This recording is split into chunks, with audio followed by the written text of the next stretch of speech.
Welcome to Wednesday Comics. To my left, we have Alex. Alex, how you doing? Hi, everyone. To my left this time, and to my right, we have Garrett the Sniffs himself. How you doing? I'm not even sniffing. Fuck. You know what? I've told these guys, I've sent this to them, where Hulk's like, my secret cap? I'm always sick. Angry. That's me. I'm always sick. I'm allergic to South Dakota. I like how you got me to look that way. Would that be your superpower, that you're always sick, and so that you can never get sick because you're always sick? No, that just means he's more susceptible to It means I'm sick sick because I'm around you sick fucks. That's why I'm sick. Well, if you I want that written down in the journal. First minute and a half of the show, Garrett dropped an F-bomb. Oh, fuck.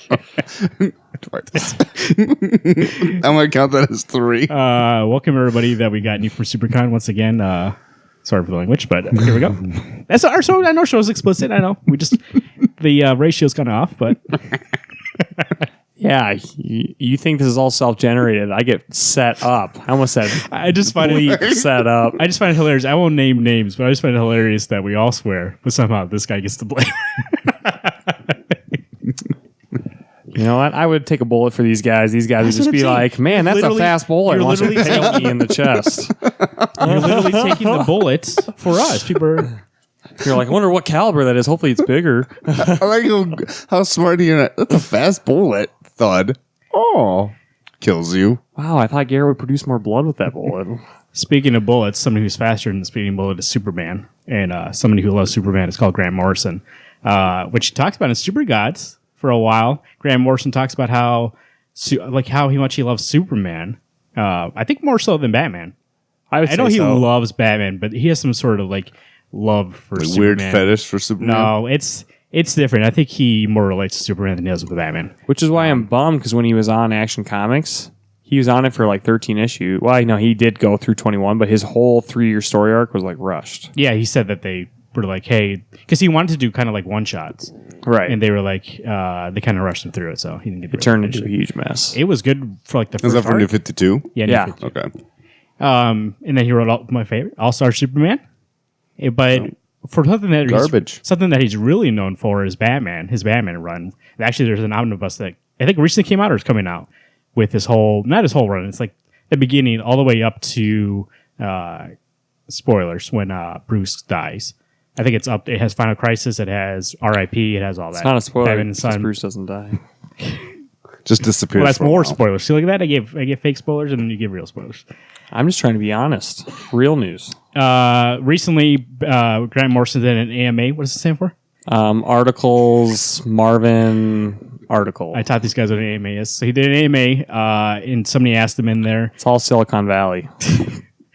Somebody asked him recently on Reddit. Somebody asked him recently. Read what? No, I'm kidding. Can I get to I'm the done. thing?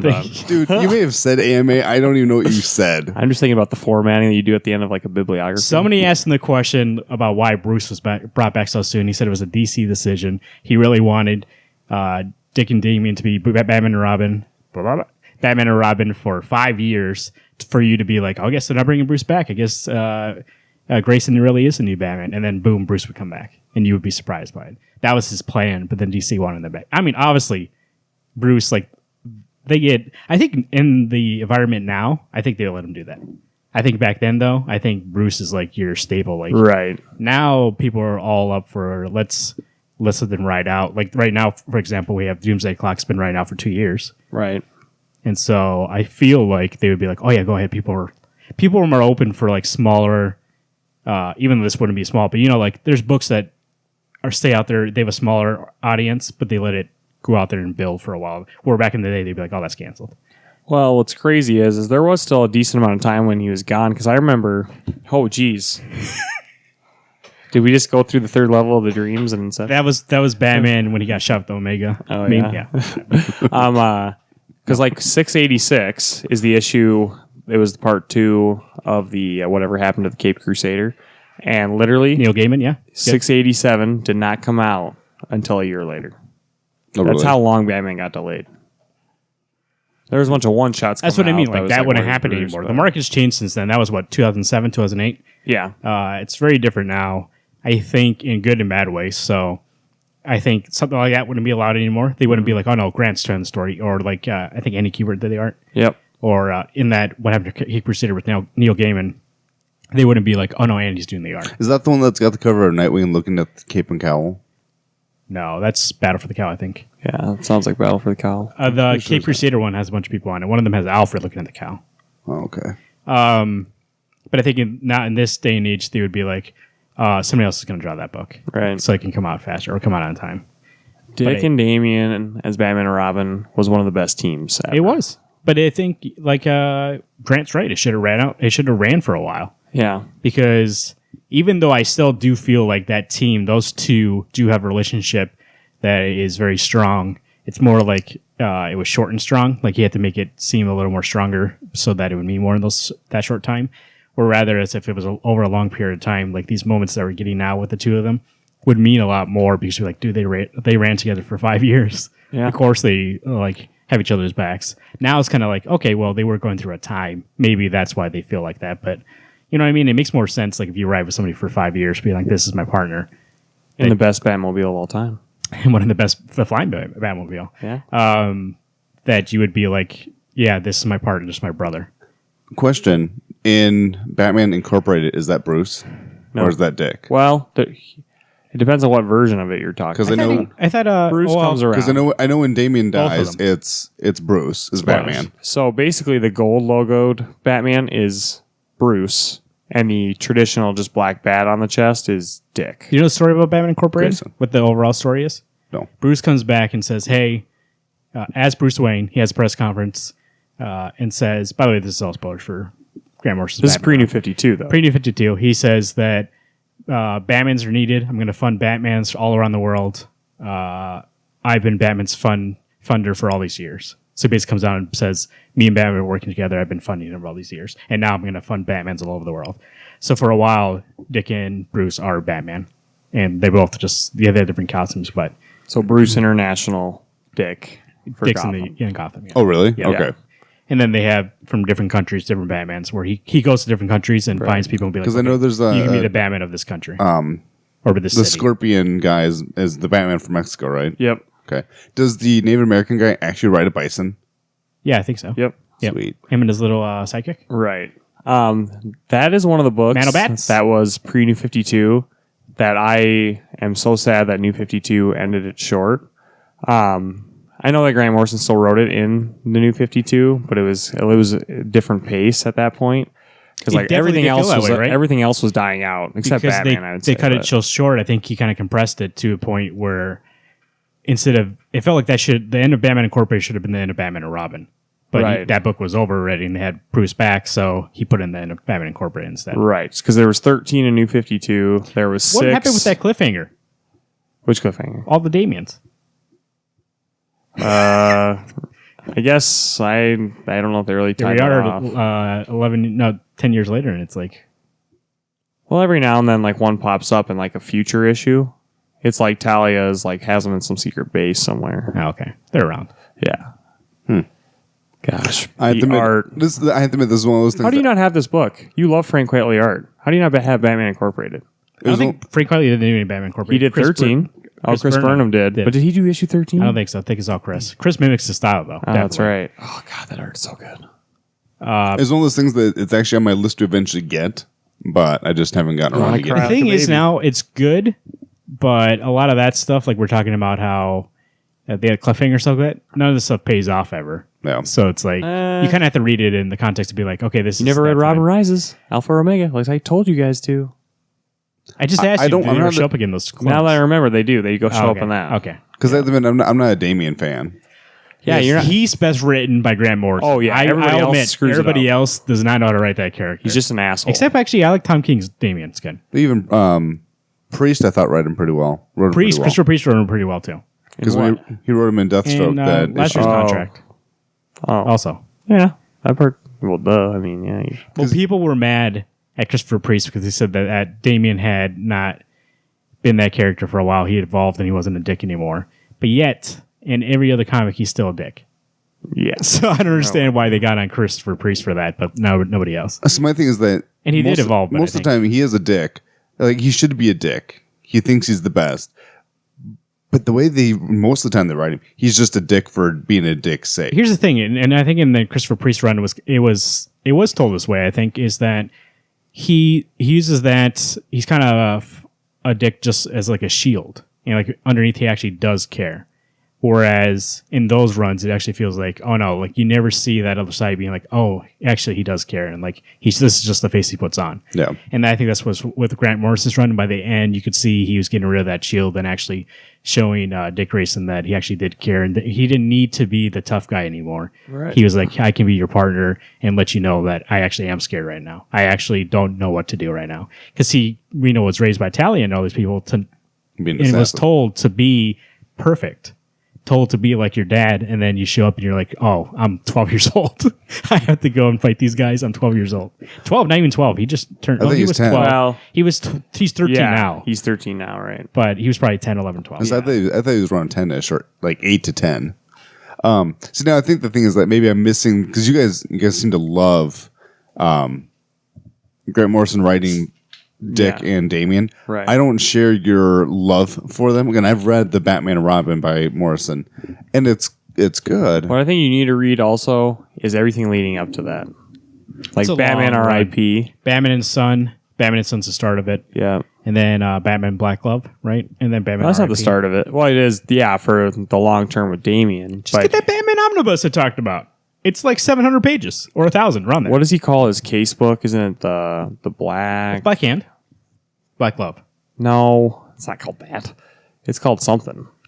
His case book is called something different. Look it up. The Black Book. Yeah, I mean, well, speaking about Grant Morrison, actually, no, that's what we're going to talk about. So he has a new show called Happy Out. Happy Out is a pretty good book. I like it. It's really short, though, but... I read it yesterday. It's pretty good. New TV show out? Her TV show's good? The first episode's up free on YouTube if you want to watch it. It's on Sci-Fi. I heard a lot of people say, though, like, they wish it was on something where it could actually be a hard R. Like, they said it actually is pretty... like, there's a lot of graphic violence for Sci-Fi, but still they feel like it's holding back a little bit, but... I recorded it, but I haven't watched it yet, so I'll see how it is. I recorded it. DVR. Nice. You know that technology? No, I don't have you that. got VHS. I still have VHS tapes. Watching those every night. He says you think that's a joke, but he actually does. Do you have a VHS player? No, I actually. I So you have the do, tapes I do have for VHS, literally no reason. But it's like I don't. A part of me is Toss them in the trash. Nobody needs it. I say there's part of me that's like God, the guilty thing of like, man, what if eventually these bad boys are like so retro and people are like, man, I will pay you $1,000 for that video. Yeah, Black Case Book is what it's called. Hell yeah, you can have it. Patton Oswalt is happy though. Would be awesome.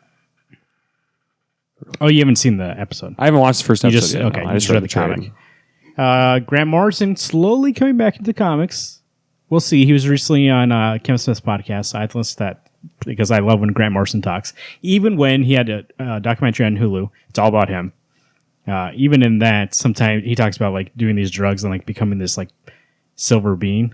Even in that part, I was like, I'm pretty sure he was just tripped out of his balls, and I'm hearing about his trip. Yeah. But still, it's fascinating because it's Grant Morrison. I love Grant Morrison a lot. He's my number one favorite. I don't even, I think the thing is, I don't know if I've read enough of his stuff, or maybe the stuff that he does write. I've never read Nameless. I haven't read Happy. Yeah. You know what you should read with Doomsday Clock coming out and all this stuff is Pax Americana. There's a one issue from his multiversity run. Even multiversity with Dark Knights going on. So you guys should read that. It really does give a lot of background. Multiverse takes a lot of background to what's going on in Black Knights, and then that Dark Knights and Metal, and the that issue specifically gives a lot of insight to Watchmen. So it basically is all the characters who were supposed to be in Watchmen until Alan Moore decided to make his own characters in that same kind of situation. So it's good.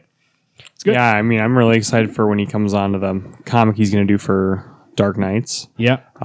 He's doing... yeah, like literally, if you're a Grant Morrison fan, this is kind of, not saying it's the worst, well, it kind of is, the worst possible time to be a fan of his because he doesn't have a lot of content coming out. He's being he's an editor for Heavy Metal, and he's doing graphic India stuff, and he was obviously working with Happy a lot. So I think now though, like I think he's done with a few of those things, and the Heavy Metal thing was only for a certain amount of time. So now he's going to move on. He's, like you said, he's doing the Wild Hunt for this metal tie-in thing. And then also when all that's done and these new books start coming out, like Terrific stuff like that, he's working on one of those books. I forgot which one it is, but we'll see.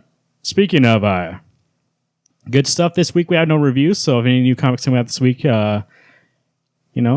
don't know anything go out there and about check them out. I didn't read anything. I read some books. What did I read? I read Green Arrow. That was good. I read Super Sons Annual from last week. Yeah. Amazing. It was so good.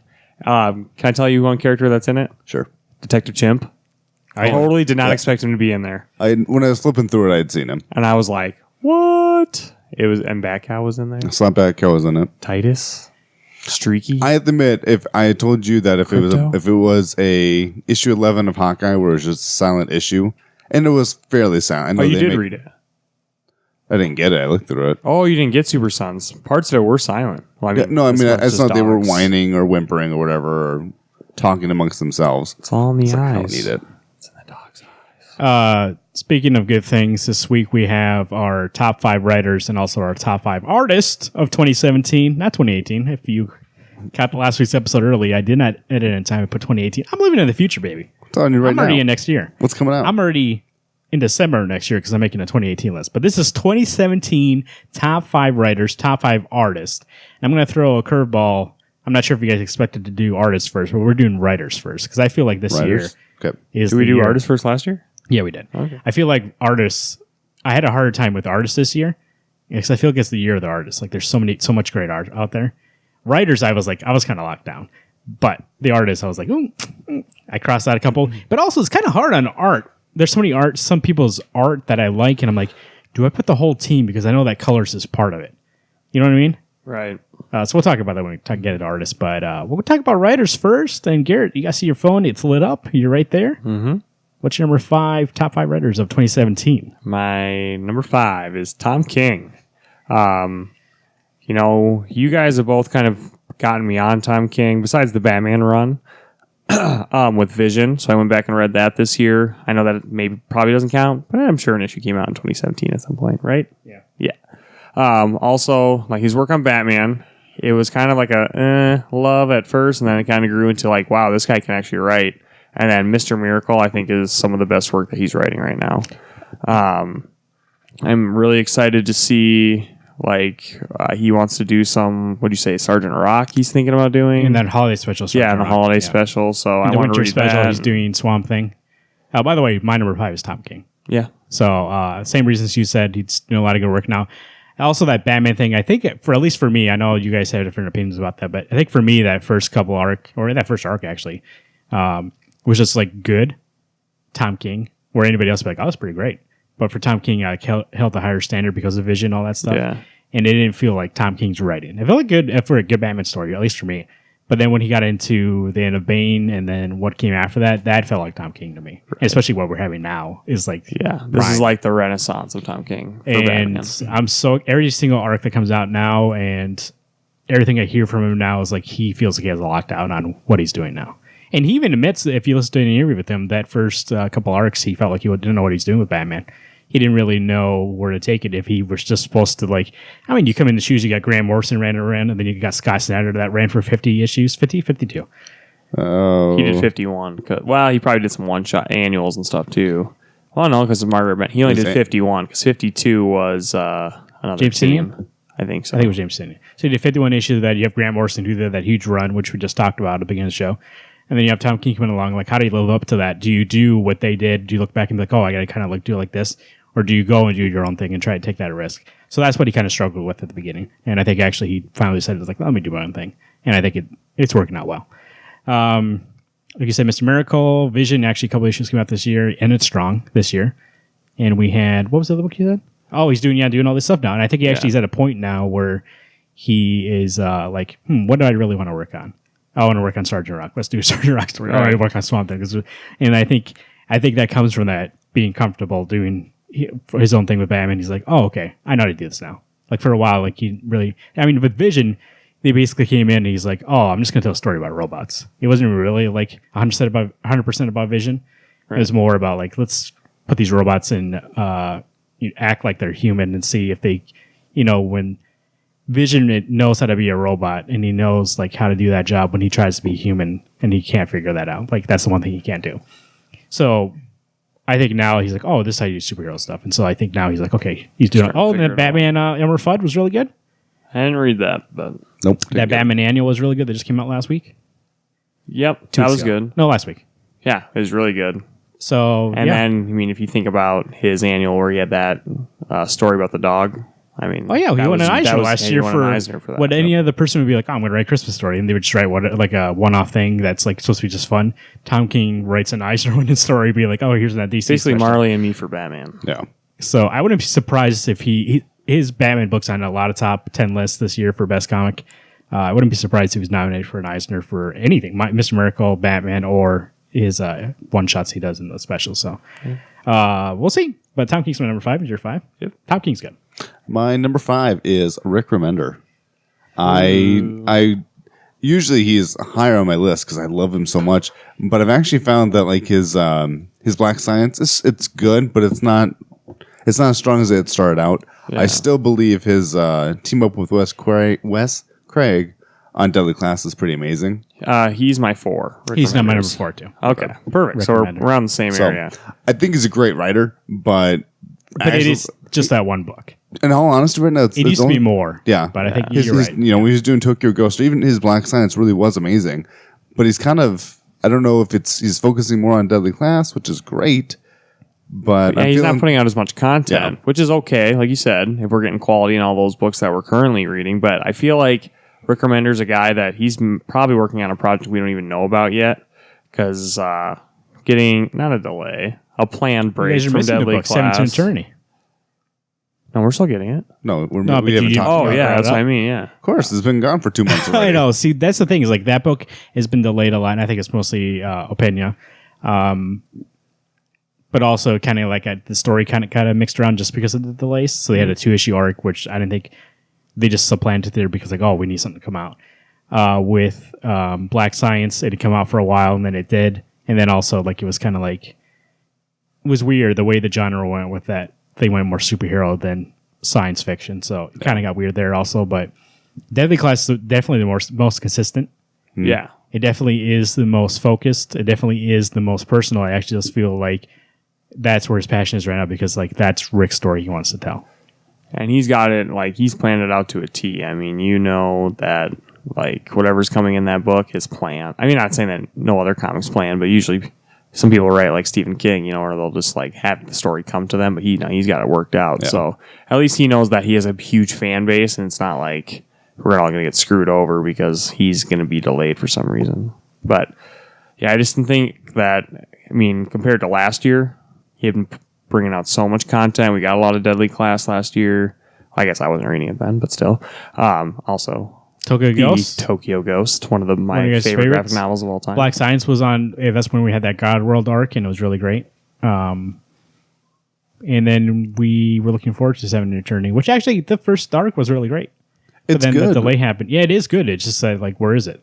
But it's one of those things that honestly, those 2 issues of filler really did kind of take you out of the book. And then when we got back to the main story, I felt like it jumped ahead because it's like, oh, now we're behind. We got to Yep. catch up. Let's just cut out all that middle ground where they're like walking to the destination. All of a sudden, they just show up, and you're like, oh, okay. I thought we were gonna like see them It's going to be the actual journey.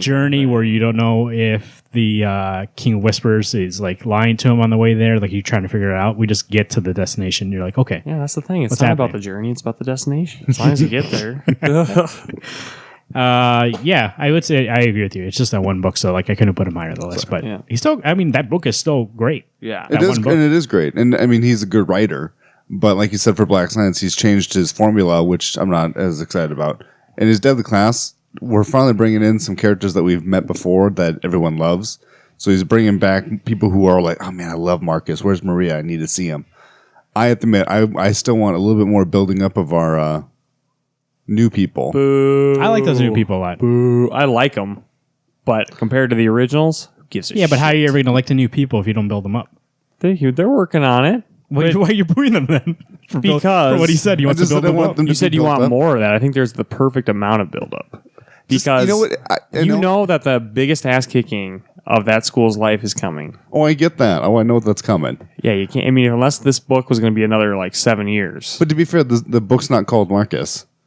Yeah, it's not Marcus. It's Deadly Class, but we're still like Focused on Marcus. yes.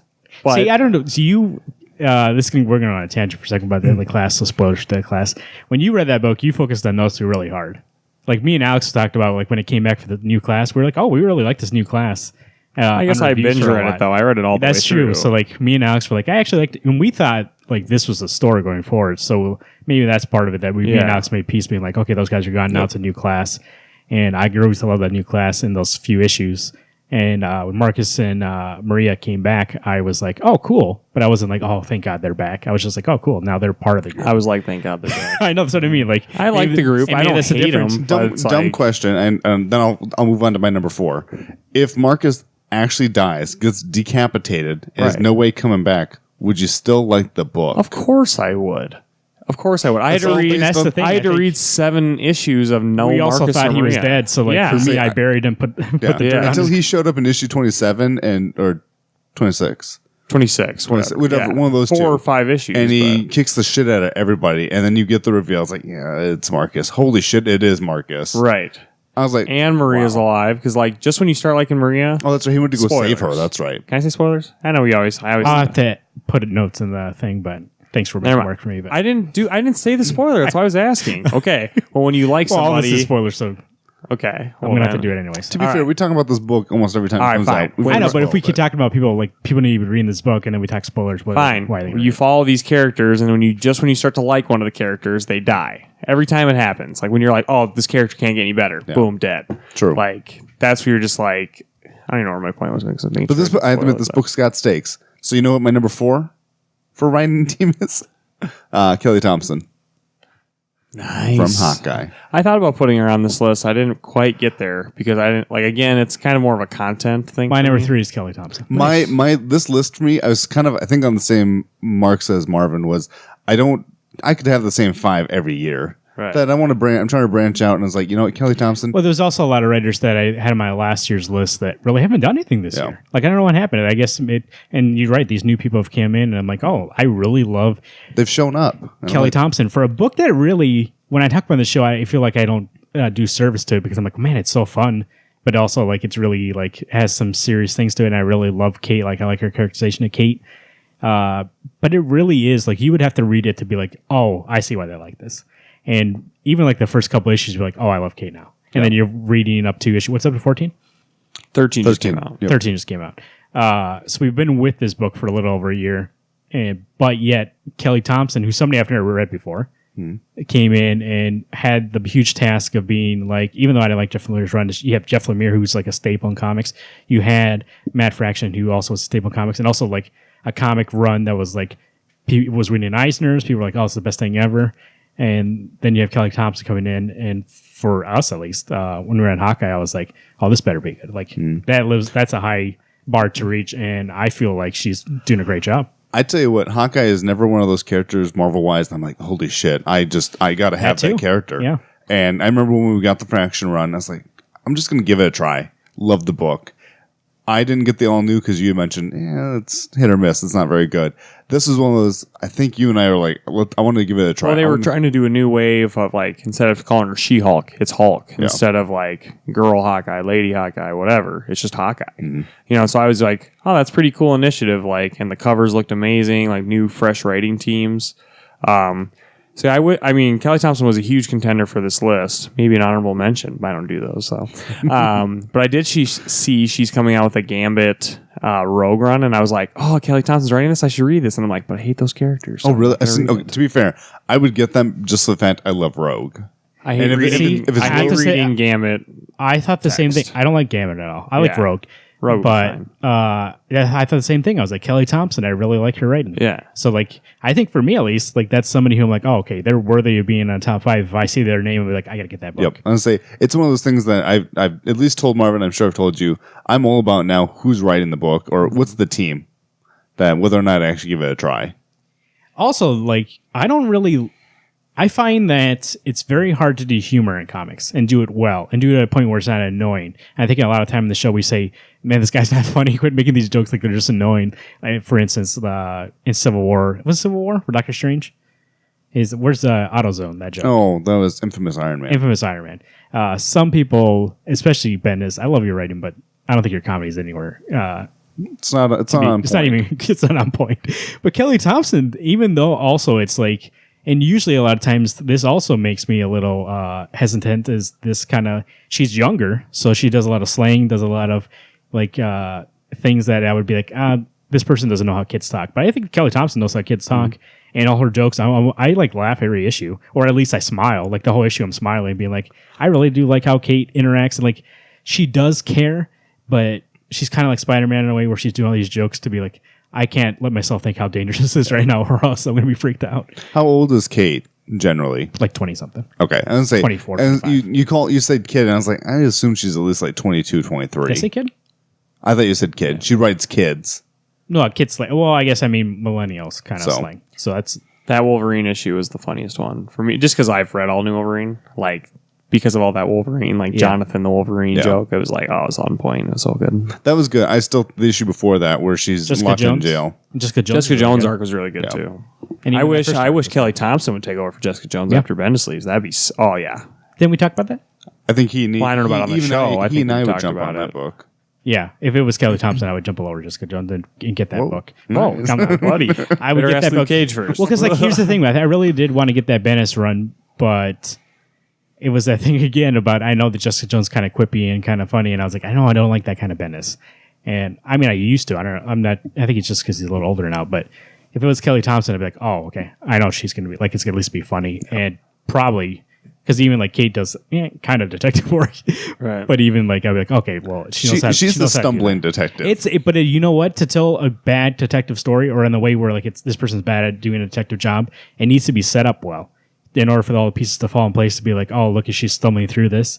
It needs to be set up on it. So I think she actually does a good job of setting up how she's investigating. It's just that she's so good at writing Kate and knowing that Kate can't do everything like correctly, that she stumbles through it, and she's like, eventually at the end, it didn't work out how she wanted, but it's done. Yeah. And to be fair, I think Kate just pisses people off, so they come to find her. So she never has to do detecting. It's really great. I love that. Kelly Thompson, definitely on my radar. Any book she does. Your 3 or my 3? Your 3. My 3 probably because you just did your 4, 3. 4, 3, and then 3, and then I'll end up 3. Okay. Wednesday Comics, where the order doesn't matter, but we got the same people. To be honest, we're all a little steps ahead. So my number 3 is Ed Brubaker for Kill or Be Killed. I know, it's probably on your list. That's why he's number 2. The reason he's not higher up, and 3 is like in the middle, and you guys might have him at different numbers, what have you. Not even on my list. Marvin? No, he's not my 2, so. Oh, okay. He's just number 1. He's got to wait. Kill or Be Killed has been one of the best comics that I've read this year. You look at like Lazarus, the Great Rucka, and things like that. Like they have great back matter, and Kill or Be Killed has awesome back matter. Ed Brubaker, he has someone write an essay for every issue. He kind of goes over what he's really into currently. It's like a newsletter every month for his fans and whatnot. And they gave news like they're going to do a sequel to Fade Out. They're going to. Are they really? Yeah. Oh, see, it would help if I actually read the back matter. Yeah, they're working on another criminal novella. So I want to go back and get Criminal. At the time as I was getting Fade Out, did I give you the issues? I got them. Yeah. I was trying to cut books, and I literally read the first 2 issues. I kind of want to go back and kick myself in the head and be like, I know you made your best friend happy. I remember talking about that at the barcade. So, well, someday I'll just get them in trade. Or I say it's a big trade now. You can just get the whole thing. Exactly, but one of the greatest writers for crime stories, detective stories. Something about his writing is so detailed, but not so serious that like it doesn't pull me out. Yeah, like it's funny, but like the story itself, it's like watching a drama. You're just like, holy crap, that just happened. Every time I read Ed Brubaker's run of not Fade Out, the other book he's writing now. Kill or Be Killed. Kill or Be Killed. He is so good at how he sets up the page. With every left corner is where the he makes narration. Yeah, I mean, I know how to read his book from left to right, up and down. And I think a lot of people look at symbol comics or look at something that's not like if a page is not a 2-page spread with like the panels all over the place and you have to be a genius to know how to read it. People look at that and right away they go, "Oh, that's good comics." But I mean, it is. But if you look at that, it's more flashy than what Brubaker and Sean Phillips and Elizabeth Breweister. I hate when they do that in comics. Are, the 2-page spread madness. Depends on who does it. But that's the thing. There's a difference between showing people being like, "Oh, look how good we are at doing this," and I mean, half the time it's not for that. Half the time it is just because maybe they do need a 2-page spread. But like if it's like a bunch of panels and stuff, I feel like at that point they're kind of being like, "Oh, let's do something flashy." Where this team really does something like, "Oh no, we want people to read it and like soak it in and like get invested in the story and not go to a 2-page spread and get sucked out for a second, and be like, oh, look at this panel." They want people to be like moving along with the story and be like in the story with. And I think that subtlety is harder to do than that 2-page spread. Yep. What's your number 3, Alex? So my number 3 is Brian K. Vaughan. A lot of it had to do with the fact, and I realized that issue 1 of Saga came out in 2012, but Papa Alex here caught up all on it. And I tell you what, the Go ahead. from issue 42 has been super solid. And I love how he writes, and he does things so, telling the story of Elena disposing of their dead child. Yeah, oh, it was a hard issue to read, and it was just so well written and so well told, without ever having to actually do the surgical part of it. Well, I mean, it goes all back through to Hazel's that eyes. subtlety thing. Yeah. It's like you could show them actually doing the procedure. You could show them like how much pain, physical pain and emotional pain it's showing on the parents' faces at that time. But instead, instead he was like, you know what? Let's focus on those kids. Like she knows what's happening in that room, and she's hanging out with this like fake ghost of her future brother that's never going to happen. And I think it's more emotional at that point to be like, let's see, she made friends with her brother that like isn't going to be her brother anymore, and let's see how she copes with him at that moment disappearing and her being like, okay, well, I guess I don't have a brother. No. Like that issue is one of the best issues of the year. What issue was it? 42? No, 42 is when she falls on the ground. Oh, okay. It was 47. Nope, 48. 46. That arc of issues, starting a little bit before 42, up until where it is now, is some of the best comics of this year. Mm-hmm. Agreed. And not to take away from Paper Girls. Paper Girls has been like great. It, yeah. It's good. I know I have my complaints that it spins its wheels. A little too much. But I do know that it will go somewhere. It's just whether or not it gets there soon. You know what? I think maybe that reads better in trade. I would have to see. It has to. There's been so I think many, it's just because it's so much going on, and it's hard for us to be like, what was happening before? What's that clue from the other issue? Yep. And so it's kind of one of those books, and I think Brian K. Vaughan used to write in Lost. I think that's what Lost used to do. It's definitely way better to watch that show all at once than to watch it like week to week. Like, when I used to watch it, sometimes there'd be like a month between an episode, and I'd be like, what the fuck's... I don't remember anything. Yeah. So you really have to like get invested in that. I believe that's the reason why. I hope so. I mean, I've been wanting to go back and read it all the way through. I am pretty notorious for wanting to go read things. I've read the New 52 Batman 1 through like 24. It's like, holy shit, this is so good. I think Paper Girls is one of those books. You just got to burn through it and read it all as one. Yeah, because like right now it's sitting at a solid like 7 for me, just because it's still, there's so many questions, not enough answers. I really like it. It's like the art and the story and the dialogue, everything's like so well done that in terms of just plot, I'm like giving it more, like I keep being like, okay, I mean, I know eventually we're going to get there to a point where I'm like, oh, okay, that's what's going on. Yeah. So maybe that's the reason why. Like, if I didn't like it, I would have dropped it by now. We're like, what are we in? 16? 18. 18? Yeah. So like I would have dropped it by now. It's been almost 2 years. So. I just want a little more candy out of it, though. Just a little bit. Yeah, I know what you mean. That's almost been 2 years. Yeah. Breaks. Yeah. I mean, there's been some breaks. Yeah, but even the breaks, it makes it almost 2 years. Then it would long. be 2 years. Yeah. So, what was that? Your 3? That was my 3rd. So now I gotta go number 2. 2. My number 2. Top 5 writers of 2017. My number 2 is Jeff Lemire. For Royal City and for AD. Well, I guess he didn't write that. He did the art. Sorry, not that. He did for Royal City. Jeff Lemire. Black Hammer.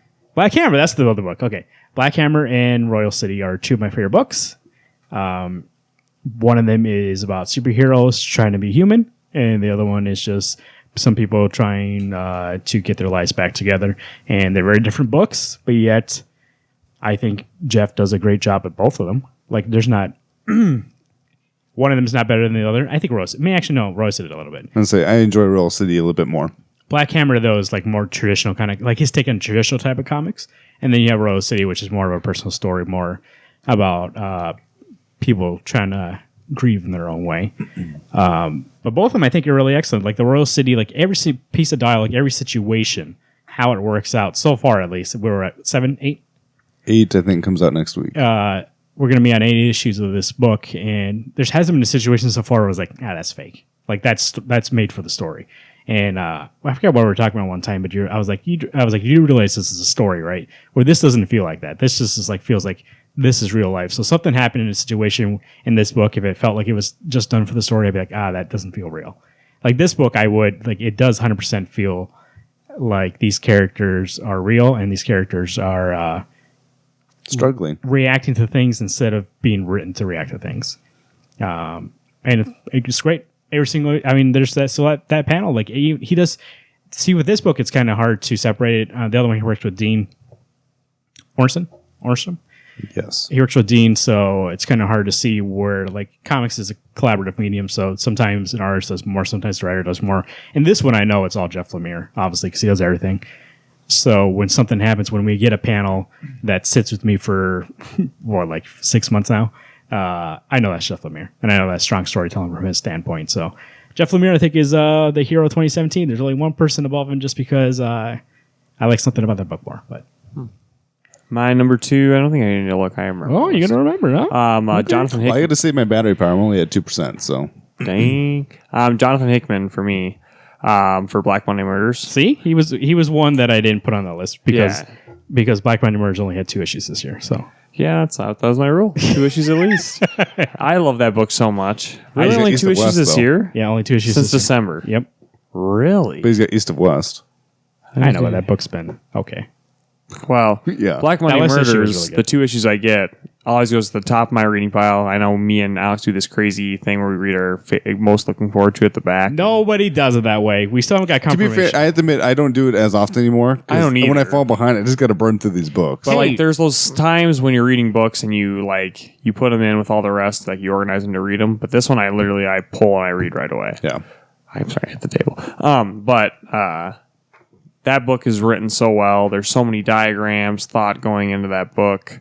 I haven't read... Well, I've read some of East of West, but not relevant to me. But, yeah. Well, I was just going to say, nothing against Tom Coker, but I do believe what you just said. It's 100% correct. Like, everything in that the diagrams, Right. all the design. the script and the design area and how things are set up in panels.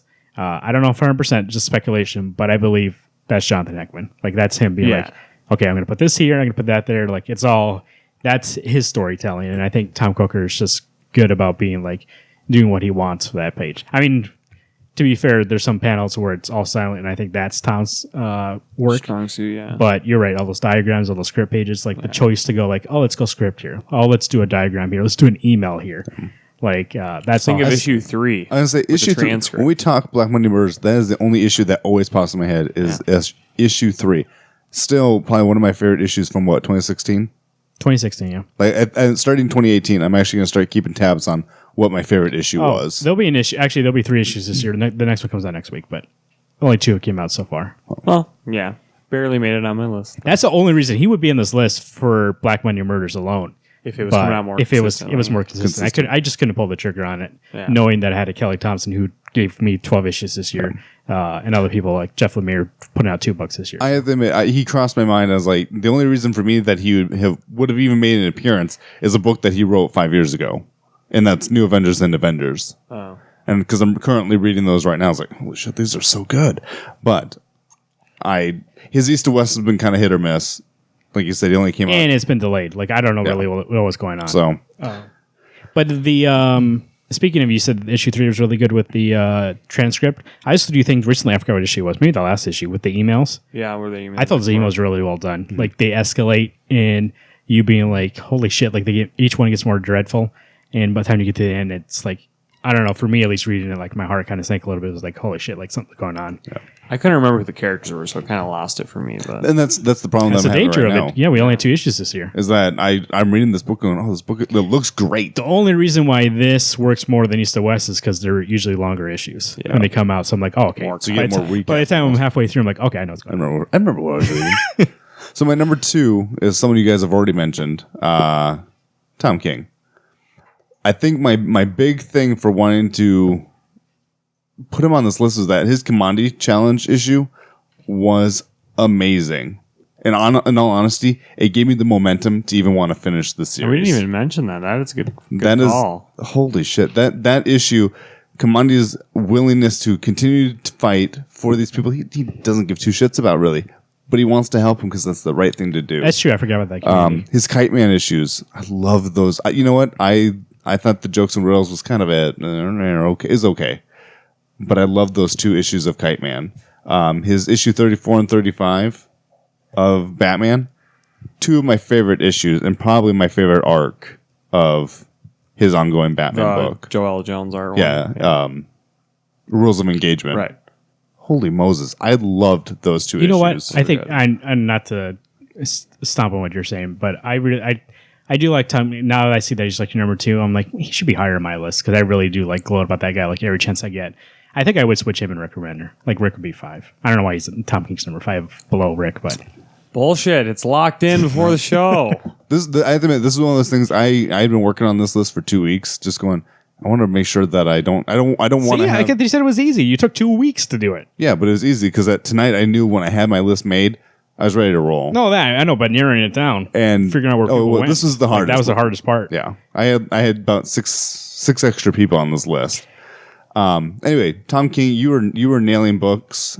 Hashtag my Batman. I want everyone to hear that. Hashtag too late. That's a 180. Hashtag too late. Is it too late? He's going to do 100 issues. He's at 1/3. 100 issues? He's Damn. at 1/3 into his run. I think he's actually kind of early. I have to admit, I tell you what, I'll admit, when you were first doing before 20 issues, I was like, man, this is just not my Batman. I'm feeling depressed like Batman. I tell you what, seeing how much Batman loves Catwoman and to see how much she loves Batman, I mean, I cannot wait for them to get married. Whether or not they I would stay say together. hashtag Batman. I wouldn't say hashtag my Batman. You know what I mean? You know what? But I He think is Batman But I think the now. problem is I had He wasn't to grow into this Batman. Yeah. Because he's dealing with stuff that I understand now. I've never had to land a plane. Mm-hmm.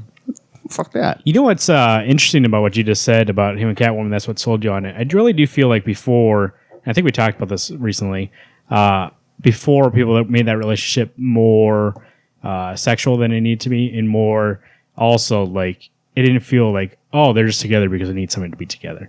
Where now it feels like they're together because they really want to be together. Like character wise, like those characters actually want to be together. Well, that Feels more real than before. That issue, either 34 or 35, I think it's 35, where she's fighting Talia and she goes, I know that he's going to pick the job. I know he's going to pick being Batman over me, but I love him. I was like, holy crap, dude, you are nailing this book, and you're at least nailing these characters together. And I think in that issue, Talia really does. He does really good characterization of Talia. Like Selena stands toe to toe with her, and that's why she respects her at the end. Yep. It wasn't because she was just like, "Oh, you're with Bruce. Bruce picked you. Okay." No, she's like, "No, I'm gonna stand up. Let's fight quick." You stabbed him in the back. I stabbed you in the back. And then they're like, "Oh," hey, she's like, "I like you." And that part was so badass. Well, and they made Talia he made Talia seem like less of a monster. She actually has this human side, and she just wants. It almost sounds like she wants what's best for Bruce.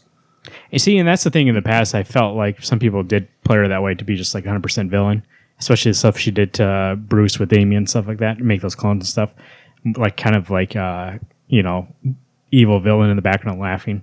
But you're right. In that issue, she felt like a real person, and being like, oh, that's why she really liked Bruce. She really does like him, but she sees at this point, she's like, oh no, you're better with him. Well, I'd say, actually, 34 and 35 is what made me want to start picking issues that I'm just like, I loved these issues because those are two of my favorites Yeah, they're really from 2017. Good. A lot of good moments. Marvin, what's your number one? My number one. By the way, before I get to number one, I just want to mention quickly. Oh my god! Quickly, come on! You don't have anything that you. I just want to say I struggle. I did a top 5. I struggle with it. Oh, I need to write it down. Okay. Well, then I guess you're going to struggle thank some God. more. Well, no, hold on. This Honorable mentions. Every other writer that writes comics. Bendis. Oh, this kills me. He's not even ready for it. Honorable mentions. Why don't you just throw those in at the bottom of the show? Oh, here they notes? are. Jonathan Hickman, which you talked about already. Greg Rucka, which I didn't put on this list because the one book I really liked by him, Lazarus, had one issue this year. No, one or two. Lightning round. Go. The person who really did a lot of legwork on Lazarus this year that I wanted to mention was Eric Trotman. Like, he wrote those issues, so I thought he really did a good job on those issues. So he was this. But my number one... Oh, by the way... Oh, my whole top 5 is different. That's why I was looking at an old list. I was like, why was Tom King so low? Because I just wrote him down. I didn't put him in order. Here, let me run down my list real quick. 5 was Kelly Thompson. Then it was Tom King. Well, no, there's no way. I put Rick at 2. There's no way that's real. Yeah, you're still smoking pot, so. Jeff Lemire was my number 1, so I fucked up on that. My number 3, we'll go back to my number 3, and then you go. I fucked this whole thing up because that thing was enough. So who's your number 1 that's not your number 1? It was Jeff Lemire. That's No, why I was what's like, your number 1 now? That's my fake number 1, which actually is my number 3, is Ed Brubaker for Killer Be Killed. that wasn't originally on your list, I thought. No, he was. Was he? On the old list, he was number 1, but I Okay. just had written people down. Okay. That's why I was like, that's weird. I don't remember this list being like that. I rearranged that list at least 12 times. Yeah, that's Told what I you. did too. Like, we're so similar to Whose Lines It Anyway? Kelly Thompson, Rick Remender, Tom King. You said Tom King was 4. I don't know. That's what I'm telling you. It was fucked up. Kelly Thompson, Rick Remender, Tom King. Tom King, Ed Brubaker, and then Jeff Lemire. Ed Brubaker, though, like in Killer Be Killed, the reason why I include him on this list, and he's been killing it every single year. Last year, did Criminal and did Fade Out.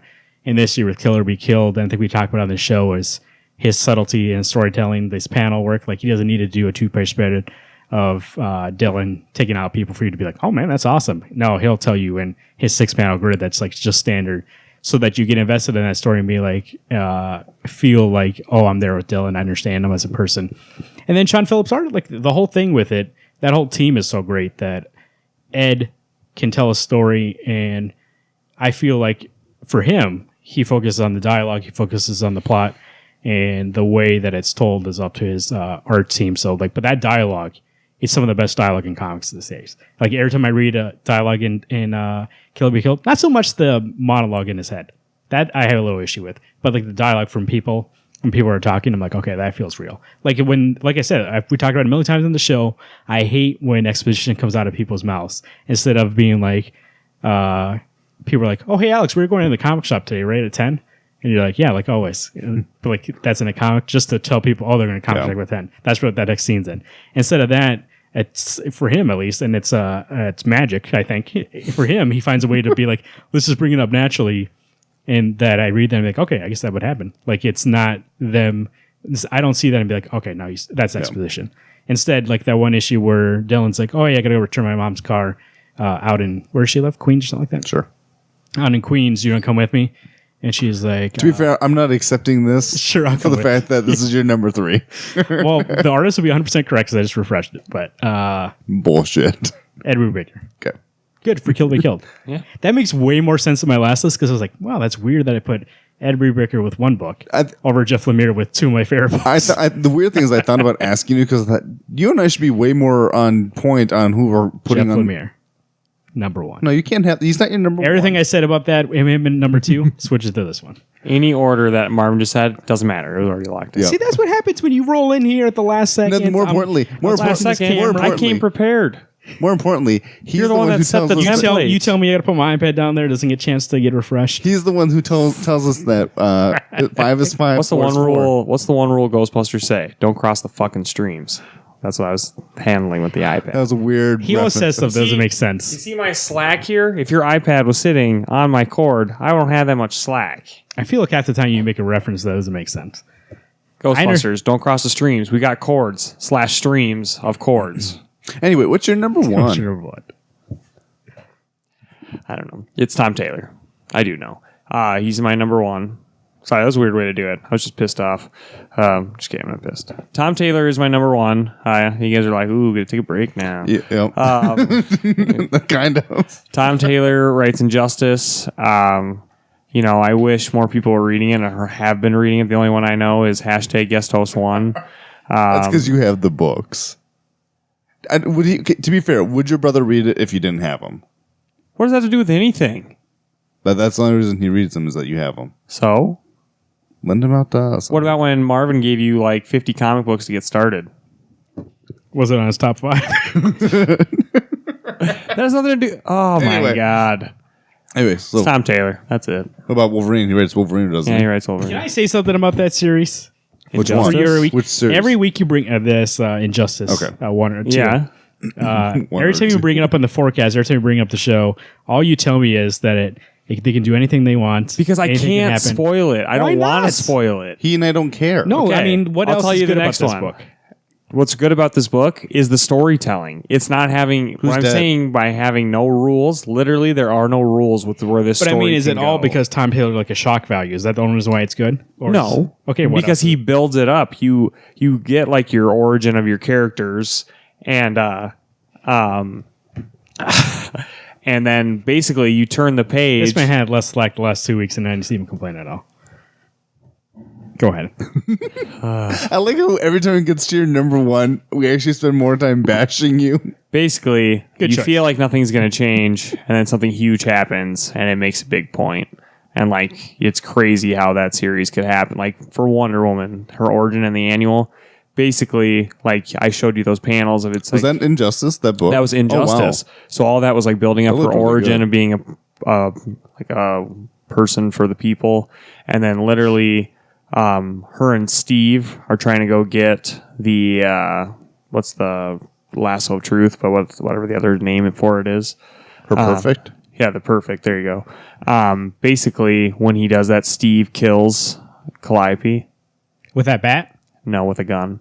Because he gets freaked out, kills Calliope, and Wonder Woman literally takes the lasso of truth and like cinches Steve Trevor's head off because she's so pissed. That was a reference to Stranger Things, too. That's awesome. Yeah.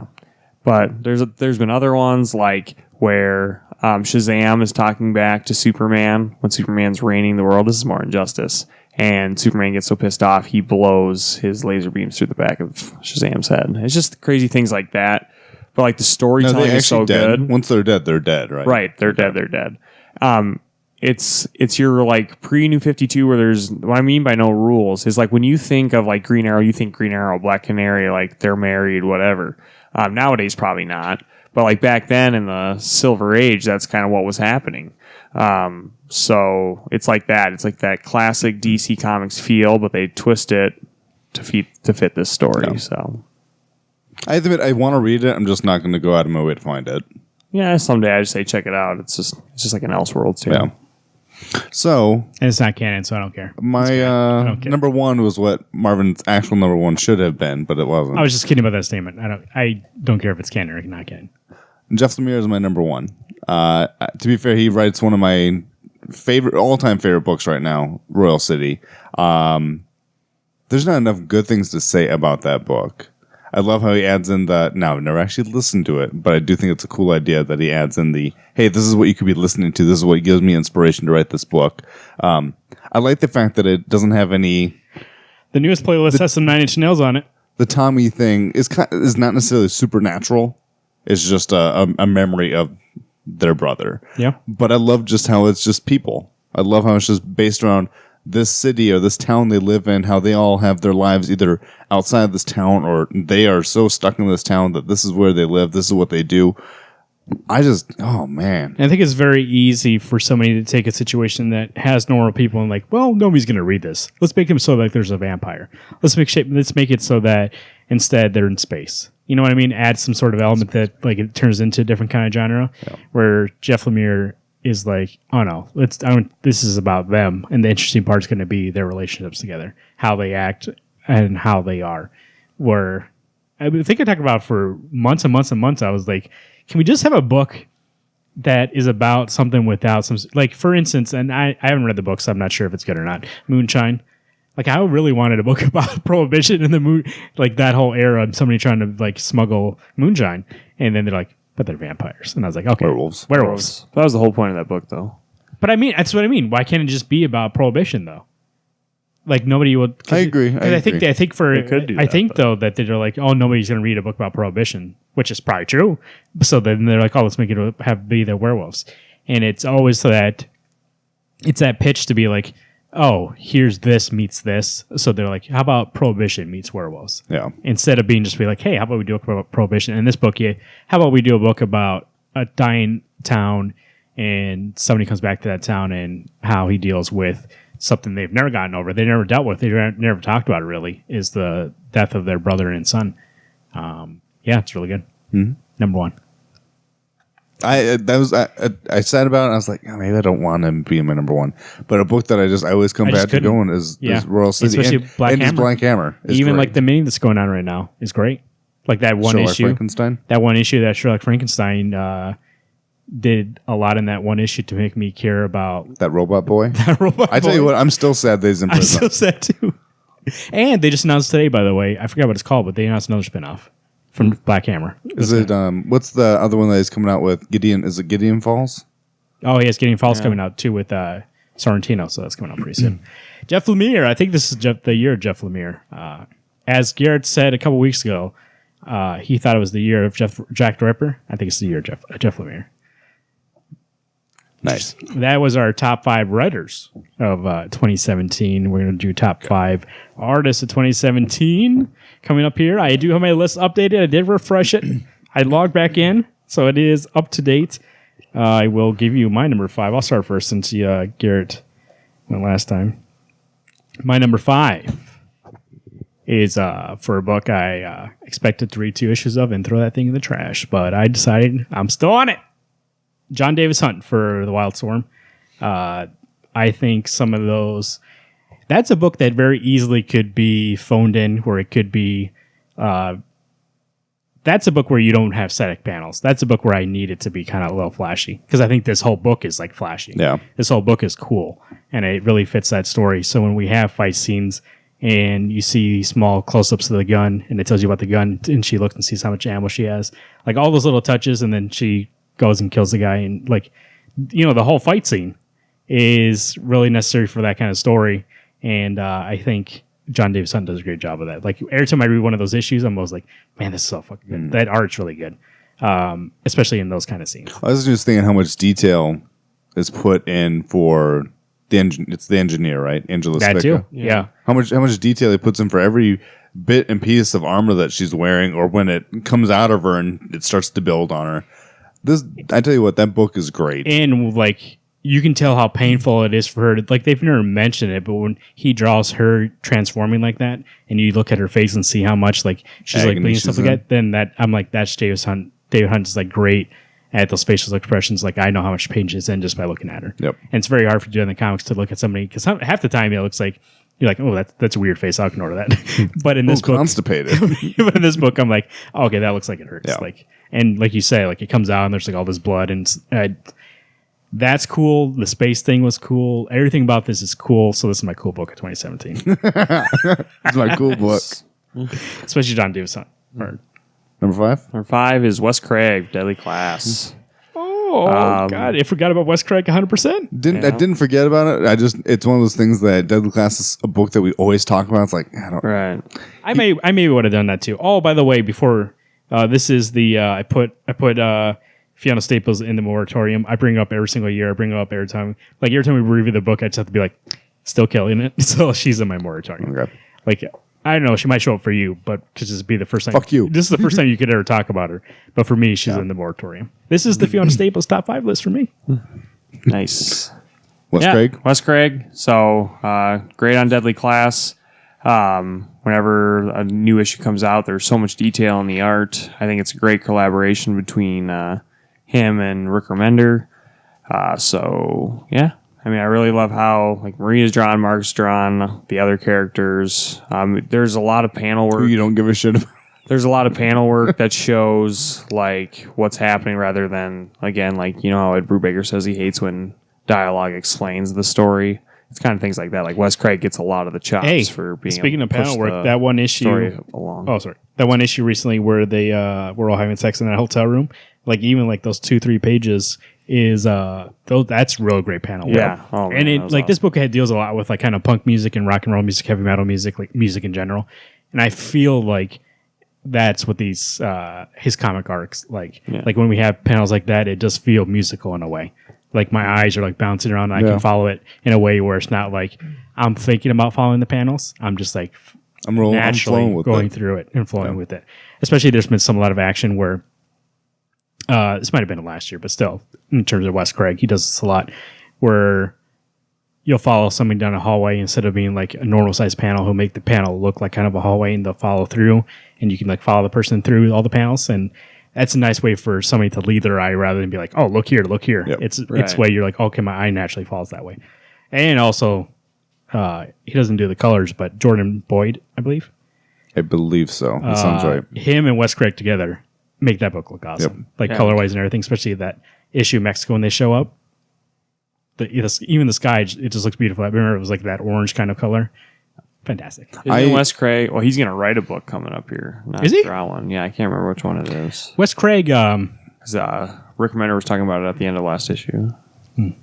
I love the covers for Deadly cover Class. works, right? There's I'm going to call it the Punisher cover, where Maria and Marcus are just sitting on the beach, and then in the sun is the skull. Right. I think it was issue 30 is the orange background where they're on their road trip.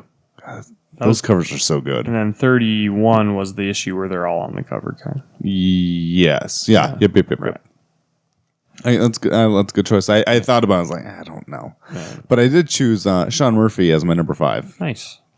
And a lot of it has to do Holy shit! I even forgot about with Sean White Murphy. Knight that just came out this week. I didn't even think about Sean Murphy. And a lot. I'm being biased. I just think how well he draws those rogues just boggles my mind. And the choices he makes for what's going on in this book currently is great. To see Batman going a little more over the edge than he normally would. To show Joker not being a psychopath. And watching hashtag your Harley Quinn wanting to beat the shit out of fake Harley Quinn. Hashtag actual Harley Quinn. But I'm calling her yours. Okay, that works too. So yeah, I wonder how many different iterations of Batman there are in the first 2 issues of that book. I'm pretty sure it's in like close to 70. Yeah. Like there's so many Batmans all over the place. this is one of those books that I loved when he was doing Tokyo Ghost. Tokyo Ghost. What's the other one that he's working on? Doesn't matter. Tokyo Ghost. No, Marvin. What's the other one? Chrononauts? Chrononauts. Good. I loved that book, and I thought it was just his spectrum of how he can draw people boggles my mind. It is so good. And then this year we get in this White Knight, and I was actually apprehensive. I was like, do I really care? Is he going to be a good writer? Who gives a shit about how the writing is great, Right. but his art nails it. Sorry, getting all talk. I'm doing it on you. Talk with my hands. Yeah. Good choice. 4. Punk Rock Jesus is a book by Sean Murphy where he wrote it. It's pretty good in terms of being a good writer. I thought that was one of your right artists. I never heard of them. Punk Rock Jesus. By the way, you brought up Chrononauts, which reminded me about Netflix, who bought Miller World. And Netflix announced, we never talked about it in the show, but Netflix announced that they're going to start making comics. And that's the reason why they bought Miller World. And I believe it's so that it's like a digital service where you can read comics through Netflix. So they're like Mark Miller's making original comics for Netflix. That's cool. So that'd be cool. That's why he's off the board right now, basically. Yeah, he's a little busy. Probably putting that together. My number 4, top artist 2017. By the way, I was looking at Wes Craig art because I can't believe I forgot him, and I can't believe I forgot about Sean Murphy. This year, like, there's tons of artists I could have put on this list. But I even forgot. By the way, like I said, Dean for Black's Hammer might have been on here, but I didn't choose him. Tom Coker. He only had 2 issues, otherwise I would have picked him on here also. So my number 4 actually is going to relate to somebody who you spoke before. See, here's the thing. I'm going to kind of bend the rules on number 4 because I couldn't choose. So it's like the order. I feel like you're pulling a Garrett and I shithole game where it's like I'm not really gonna. we're loosey goosey, baby. Yeah, no shit. I couldn't choose. So I have a tie of 3 people. Well, here, Yeah, right. So I got all my honorable mentions as number 4. my number 4 is the Batman team. David Finch, Joel Jones, Mitch Gerrits, Clayman. You were right. The whole Holy shit. Hey, they're all fucking good on that book. Like, I was like, okay, I'm going to pick Joel Jones. Well, she only did 2 issues. I'm going to pick Clayman. Oh, he only did 2 issues, plus the one that came out this week. Oh, I'll pick Mitch. And I was like, oh, Mitch only did like 4 issues. So I was like, it went back to my thing about only picking 1 or 2 people. I was like, well, I can't just like not put them on the list. Okay, well, I'm doing for So 3. the Batman. Everyone that drew Superman. But the thing is, All artists here's the consistency. are on my list. Here's where I make it okay. Oh, yeah. Here's the consistency. Tom King wrote all those issues. Here's the consistency. Tom King wrote all those issues. No. Jordi Belair did the color for all those issues. So the real hero of that team is Jordi Belair. She's an artist. Jordi Belair is, no matter who it is, David Finch, or Joel Jones, or it's Mitch Gerads, or Clay Mann. Actually, I think Clay might do some colors. No, I'd look that up. No, so she's not in every book. But in a way, and I think we talked about in the show, like when it's Joel, it's like, man, that looks different than the last one. Even though in the coloring looks like it matches Joel's coloring. When you see Mitch's, it looks like, and when you see David Finch, who's somebody going in was somebody who was like, oh, Tom King, yes. Oh, David Finch art. Like I'm really a fan of David Finch art. And then when it came out, I was like, you know what's pretty good. Yeah.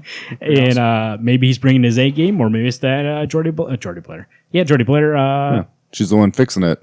You know, like, and she's obviously, like, we had a top 5 colorist to be the Jordi Belair color list. There'd only be 5 colors. She's doing 70% of the colors of comics right now, which is also another amazing thing, is that she's doing so much work and yet never misses a beat. Like, And she's doing Marvel. I mean, it's she's all over the board she's doing everything right now. because she's doing Hawkeye. I think she said she likes to do 10 books at once. So she's like doing 10 books.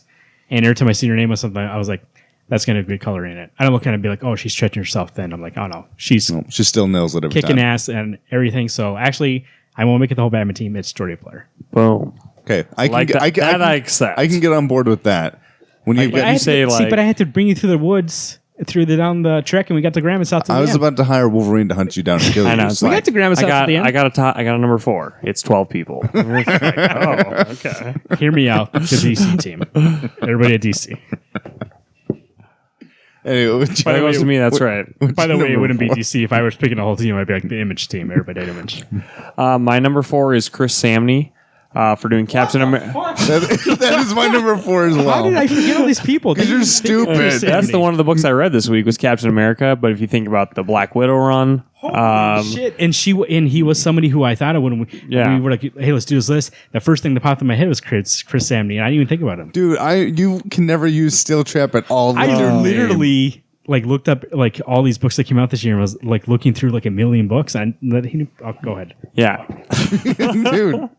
that's Marvin, like me going to the comic be a part shop of the finding top 5 artists. The top 5 artists I can remember. Chris Samney. I mean, Captain America, Black Widow. The ability for, I mean, yes, Mark Waid's probably writing the script, but I mean, you don't know that when Chris Samney's writing silent panels. So, Dude, on Black Widow, and I'm not sure about Captain, but it's probably, but on Black Widow, it was story by Chris Samney and Mark Waid. Yeah. Like Right. he knew, like, especially there were some Black Widow issues where it was all art.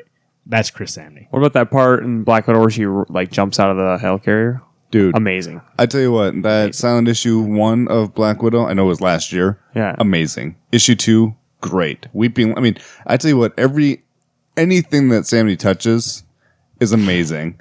And Captain America, I tell you what, Did you read this week's issue already? no. I will tell you there's some sick fight choreography that Chris Samney draws, and it flows so well. That was one of those books that Marvin's tonight over here crying like, why?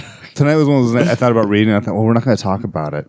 And I know we were that you were going to have him too. I would have read this book so you and I could have. You know rubbed it why? in Marvin's face. You know why this hurts so much? Because you said Wes Craig, and I was like, I could see that, but I could live without it. You said Sean Murphy, and I was like, I could see that too. Like, he's a good artist, and he might have been on this list, but I could live without that. Chris Samney would have been on this fucking list. He might have been number 1 on my list. Dude, he's to the state. To me, Samney is a Marvin guy. It's the Chris Yeah. Samney list. Like, well, And you know, Chris Samney and Mark Waid tease me so hard because they're on Twitter having like talking about doing Superman. DC comics. Yeah. I'm like, you motherfuckers! I asked you if you would do a Superman book. I think what did he say when their contract runs out? Well, you didn't say that. You said I don't know, but for right now, make mine Marvel is what he put. I think He wrote I have a contract. So. oh, I think issue 3 when Samney draws Kraven the Hunter, I will probably buy 2 issues, 1 just to hang up on my wall and 1 to read. what if there's a variant? There's probably If there's a the variant, I'd probably pick it up too. It's probably Captain America's head between his legs. Nice. Watermelon squeeze. Samney was one of those guys that had to be on my list. There was Yeah. no way I was going to forget about him. Go Yeah, fuck yourself. I mean, you can't forget one of the best artists. But in all honesty, and not to rub it in, I really, fucking picked up the issue today. yeah, I know. It boggles my mind. But it is. I'm being in all honesty. Black Widow, an amazing run. Right. Captain America, what a team to fix this book. To give, if nothing else, to give you a love for Captain, because I got a bitter taste in my mouth from Supreme Hydra Lord. Aren't they Dickweed or planning to whatever. do 12 issues? Roughly. I mean, Chris Samney and Marvin. I think so. Yeah. When So, Marvin was okay with talking about it. Whoever ruined my night. whoever has to pick up that slack after them is there. Yeah. It's going to be horrible. Not think- horrible, yeah. but it's going to be Captain? tough. Yeah. Yeah. Whoever could pick up the slack after them. Yeah, they're only doing a limited run, and after them, Unless it was like Ed Brisson. I've really Coates been is taking impressed over with the him. writing. I don't know who's doing the art though. Oh, Coates, who does Black really? Panther right now. Yeah, He's going to do Cap? yeah. I saw him exploding all over. He's like on the bestseller list for his book that he just wrote. Like, Black Panther is a good book. It's just slow. I want to read it in trade. It's definitely a book that you have to like sit get with. more. Yeah. In. So that was my number 4 with Samney. Nice. I hope no other people come up with this damn list. Now he's going to be like anyone that's drawn Daredevil. I can't wait. 3. Well, hopefully, to be fair, if Marvin goes the Daredevil team, I will actually punch him on the screen. yeah. 'Cause Close your there's- eyes and do it. Those 3 issues were horrible. My number 3. Don't do this for us this list, but no. Number 3 is Nicola Scott for Black Magic and Wonder Woman. Yeah. Nicola Scott is somebody who I knew every issue Wonder Woman when it was going to come out. I was like, that's going to look great. And I'm not sure this issue probably didn't come out this year, but there's an issue where they're in the mall. Yep. That That is the such a best good- issue oh, that yeah. she had. Oh god, it was so good. And then there was one of the final issues that she did was really great too, wrapping it up. But then there's a part where she sees everybody going back to Themyscira and she has to stay on the other side. That part I thought was really drawn great. But then also we go to Black Magic, which I think the strongest part of that book. I really do like that book, but I think the strongest part is that art. Yeah. The strongest part is the way that that world. There's something like gritty about that kind of art, but I don't think Nicola art is gritty. It's more kind of like smooth lines and people kind of look what's the word, like more poppy. But in that book, she definitely does. It definitely does like she does it, scales it down a little bit. People look more real. But even like the designs of everything, like the witch kind of things, or like how certain things look, just for me, I'm like, oh, that's perfect. That's perfect. Nicola Scott's somebody who I wanted to put on my list. Was one of the people I put on my list that, like you said, I was like, I don't think she's ever been on one of my lists, but I had to recognize like how great that she can jump from Wonder Woman, which is like this superhero story, and then also a story about witches and detectives. Yep. That's a good choice. She was one of the contenders. I thought, yeah, I like her. And that's a book that doesn't have, does have a lot of written script by, Rucka, but there's a lot of work that she does. I do in definitely the feel panel like work. she picks up some slack on there. That not fight scene, but that gun shootout scene in the issue was really great too. Yeah. Oh, and then you can go back, and this is last year, but just to show on how great she is, if you read that first issue when that guy sets himself on fire, that's fucking amazing. I tell you what, there's something to say about at least that first 5-issue arc. There's a lot of good work from her. I feel like the second issue or second volume. arc that we're on, Yeah. it's really great, but there's some flair missing from the first 5. I think Probably that's too more much of a story. delay. but Okay. I also think that we were talking about people who we see now. I'm like, oh, I got to pick up that book.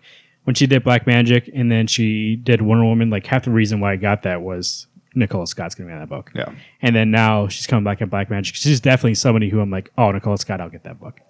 That's because she's got that, like you said, she's got a different style between Wonder Woman and Black Magic, but both, they do look a lot alike. Yeah. But she does have a way of just making things pop differently in different books. Well, that's the thing is that an artist can be one of two things. One, you could get an artist and I actually do like his art most of the time, but Alex Ross, like when you get an Alex Ross book, especially when he does interior work, which he doesn't really do anywhere, but you're like, oh, I know how that book's going to look like. Like, you know what his style looks like. You see a panel, you're like, oh, it's Alex Ross. But there's some people that can change their style to meet the storytelling where you're like, who's that? And you're like, oh, it is Nicola Scott. It does look like Nicola Scott, but I wouldn't be like, oh, that's Nicola Scott. It looks scaled down. Like I said, it looks more realistic, more gritty. And with the magic kind of stuff, the magic stuff more looks like her real art. than the actual people. Like she like makes that look more fantastical, but like that's not real in that universe. Yep. And which makes sense. It makes sense. She's drawing and that's what I attention mean. to Like it. that's to be able to recognize that detail and be like, oh, the magic stuff I'll make more like my other art. Yep. Like that's a good detail to have. Number 3. Make me sad. Go ahead. I think it'll be okay on this one. Otto Schmidt is my number 3. Oh yeah, you're fine. I think Otto Schmidt last year was my number 1. I can't remember, but he was up there. I know he was up there at least 2. I put him at 3 because literally this year he's done a good chunk of issues, but I think the best work he's done is it's only been on Green Arrow, but issue 8. no, there was issue 8 is amazing. I mean, talk about that beach scene, but I thought you said you had Green Arrow number 8. Can you open that up, please? They just ended the hard traveling hero basically, where Green Arrow teams up with all the Justice League. That's where he does every each issue okay. with a member of the else. Justice League, and man, that is some great work. Like I love when he can come in and do an arc, and then you won't see him for a while, which is sad, but it makes you want to see his art more. Yeah, that last issue where Green Arrow's working with the whole Justice League. I mean, Green Lantern looked amazing. Wonder Woman, Batman, Superman. Like Schmidt can just draw these characters in such a way, and you still got all your other characters drawn by him as well. But he's just doing stuff. I just noticed you go through in black shirts, so I pointed it out. I mentioned that earlier that he and I could be twins.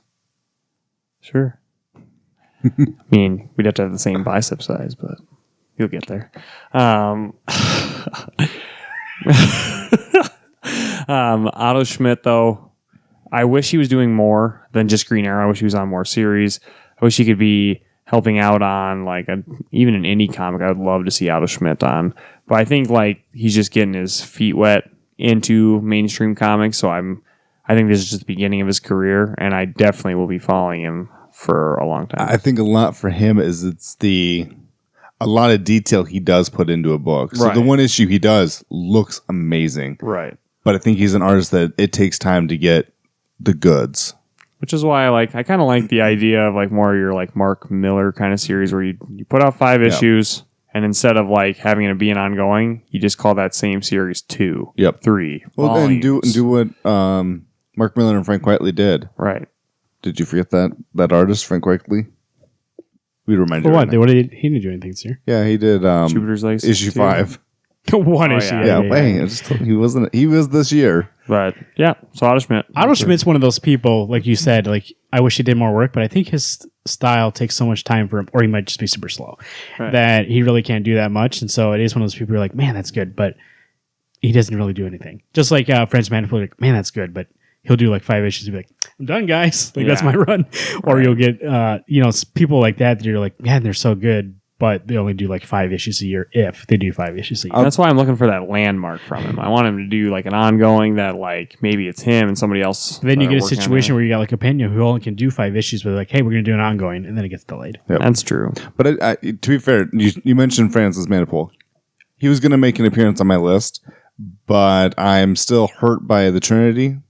Plus, he did 2 issues this year at Trinity? Yeah, I was like, you're not worth my time anymore. I was so mean, excited. Anyway, Yeah. I'm going to go to my He's number done some 3. one-shots, but yeah, he doesn't really. I just got to make sure that it really is who I think it is. Okay. So my number 3 is, like you mentioned, Fiona Staples. I had burned through those 45 issues of Saga, and I love her art. I just, the way that Brian Cavon mentions it's Fiona Staples, then it's BKV. He does put her first. And in all honesty, her art makes that book look so good. Does she do her own coloring? Yeah. I tell you what, She does the cover, she does interiors, yeah. the whole thing. Gus is great. Friendo, all these characters they look so good, and there's some characters that just surprise the shit out of me when they're revealed. And also in the back matter, BKV mentioned that all the design, how they look and everything, he doesn't tell her anything. He's just like, hey, make this character, or make a character. This is kind of what they're like, and then she does the whole thing. Yeah. So, and every single person in that book is designed well, but also you said very unique. Where I'm like, oh, I know, this person, I remember them because of how they look. Is that book ending soon, or does it not have plan? There's not a plan ending. Okay. I think he said there's. That you're reading art. Well, there's a planned ending, but I believe in the last issue of the issue before that, he said we still have a lot more to go. Okay. So Which is good. This book, Saga in general, is a great book. And it's really found its second renaissance right now. oh yeah. So, I need to read that in trade. Fiona Staples is so good. Like every time when we used to do written reviews of the show, I've said this before in this podcast, but when I got to the part to talk about Fiona's art, I was like, it's fucking killer. I don't know what else I gotta say. Like every single week, I read an issue, or every single month when she puts out an issue, I'm like, you can't do any better. Like there's nothing about it that I'm like, oh, this is bad. Everything about it is perfect for the moment, perfect for that situation, perfect for that issue, and perfect for that comic. well, that's what, if you weren't going to say, that's what I was going to say. Like issue 42, her art is just, I get drawn into these characters. I get drawn into their life. I get drawn into the suffering and the struggles they're going through. 42 was hard to read. 46 was very hard to read as you're living these lives of these characters who they just lost their second child.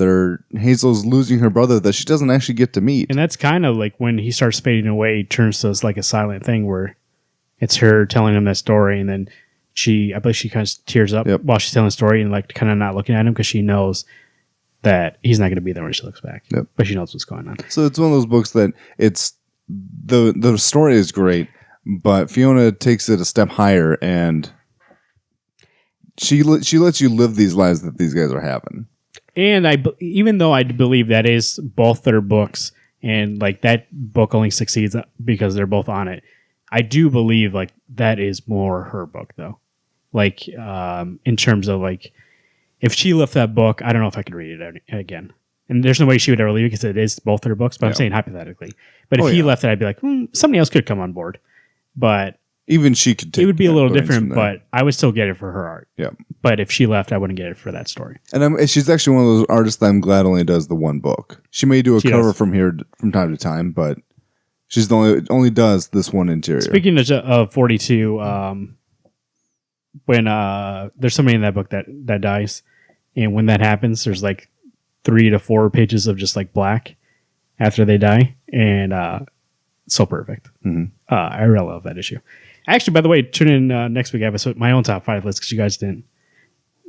Best single issues of the year, because I've been keeping track. You guys haven't, but What? But they're not going to be in the right order. Don't worry. I've been keeping track.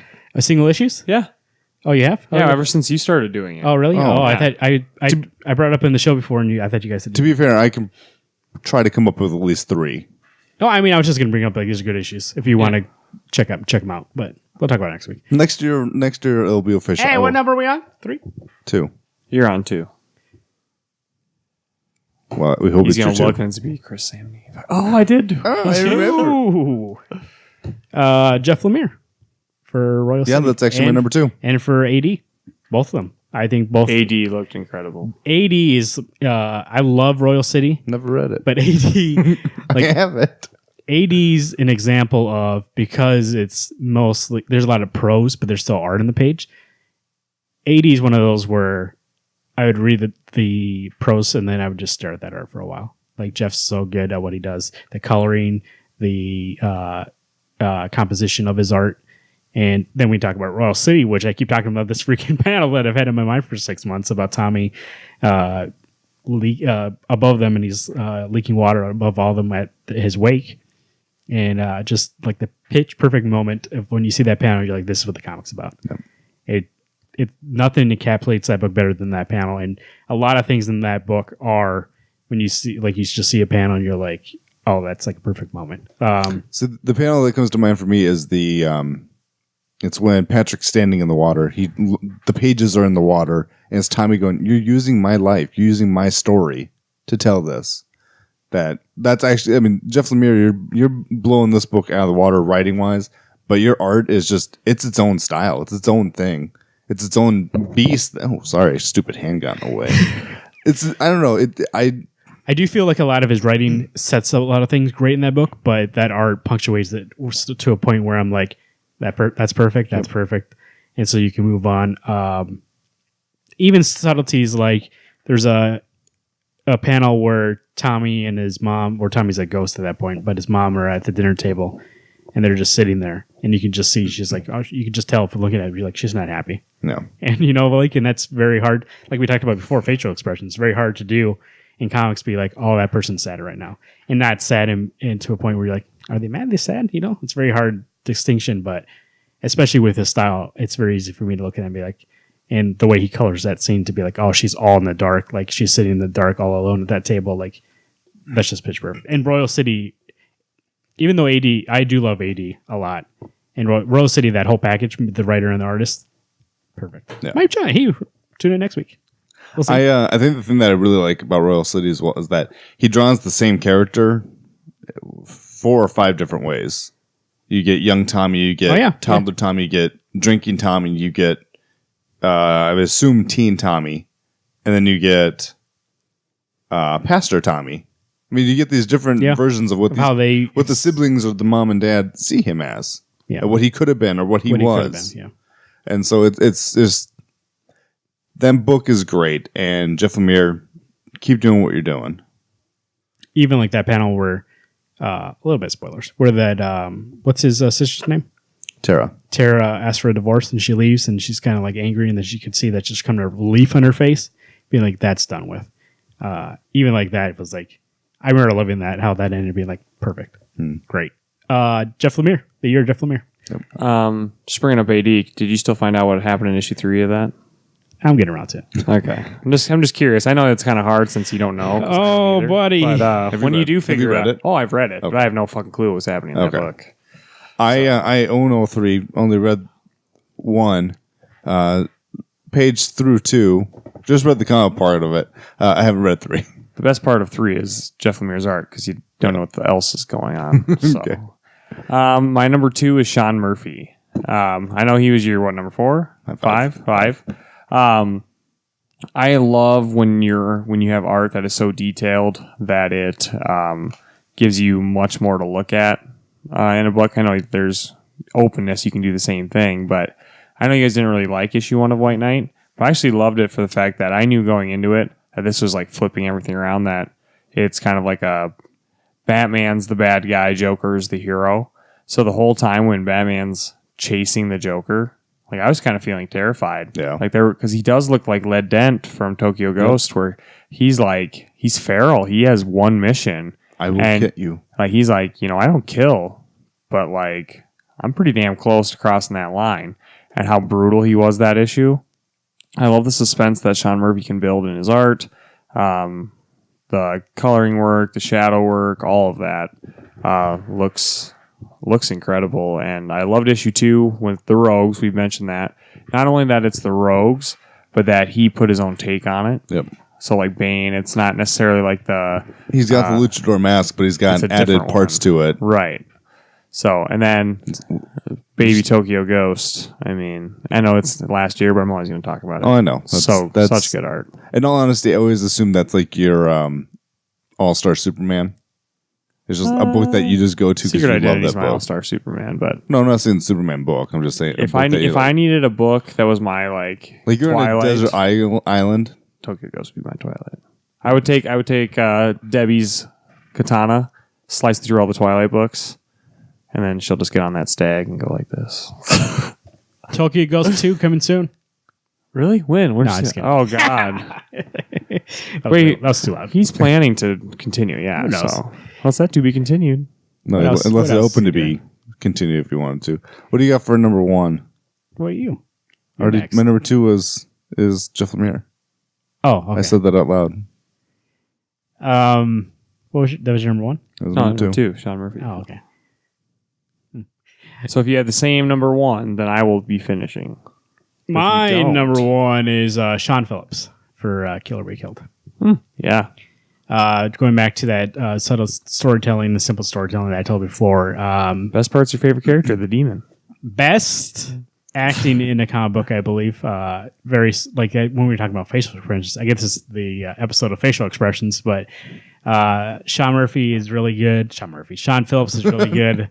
Someone else show. Sean Phillips is really good, and like I said before when I talked about the show, Like when we have to group people together, I had to talk about Betty Brewreister along with them. Like that team knows what they're That's doing. not a thing. I think it boggles my mind that you call her Betty. It is a thing. I looked it up after the show. Oh, that's really what she goes by. Yeah. Oh, I thought you were just calling her that. Like, I'm gonna start calling her Betty. Yeah, I'm gonna Right. call. We're on a name first name basis. She calls him Marv Dog. M Dog. Both of them together, I think, make that book not only look excellent, but like when there's a panel recently, last issue, the issue before that, where Dylan's walking with what's her name? Oh, Kira down the street, and just subtly you can see the way she's looking at him, concerned. Like, I don't need dialogue. I don't need her to turn on dialogue to say all that stuff. And when he's telling the story, and like he's kind of lying to her, and her being like, "Is she telling the truth? I'm not sure." Like, and just from those panels alone, I'm like, that's like nothing more I can ask from comics, or from a comic book artist than those panels right there.